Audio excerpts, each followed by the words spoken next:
আজ আপনাদের একটা সবুজে ঘেরা একটা অসম্ভব সুন্দর একটি জায়গা দেখাবো। প্রিয় দর্শক, দেখতেই পাচ্ছেন যে জায়গাটিতে আমি যাচ্ছি এটা হচ্ছে ঈশ্বরদীর তিনকোনা পুকুর নামে পরিচিত। ঈশ্বরদী রেলগেটের পিছনেই এই বিশাল পুকুরটি অবস্থিত।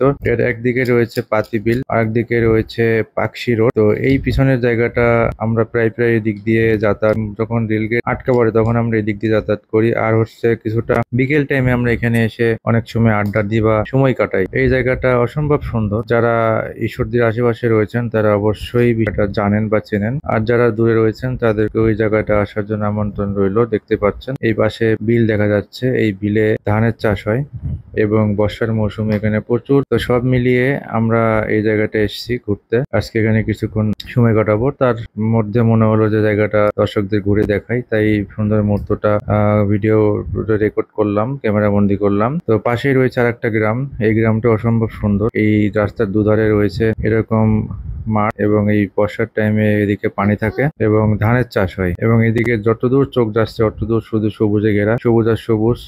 প্রচুর ধানের চাষ হয়, পুরোটাই ধানের ক্ষেত এবং পাশে রয়েছে অল্প অল্প কিছু বাড়িঘর। এই জায়গাটা দিয়ে আমি অসম্ভব যতবার যাই ততবারই আমাকে মুগ্ধ করে। একটা রাস্তা দেখতে পাচ্ছেন, এই রাস্তা দিয়ে আমরা দোতলা সাঁকো আছে ওইদিকে যেতে পারি এবং তার দুপাশে গড়ে উঠেছে ছোট ছোট গ্রাম এবং এক পাশে রয়েছে পানি এবং পুকুর। এই পুকুরেও মাছ চাষ হয়, পাশে কলা বাগান রয়েছে। তো এই জায়গাটা সবুজে ঘেরা, যাদের সবুজে ঘেরা জায়গা পছন্দ তারা এখানে এসে সময় কাটাতে পারেন। জায়গাটি কেমন লাগলো কমেন্ট করে জানাবেন, ভালো লাগলে এসে ঘুরে দেখে যাবেন। সবাই ভালো থাকবেন, সুস্থ থাকবেন, আবার অন্য কোনো ভিডিওতে দেখা হবে।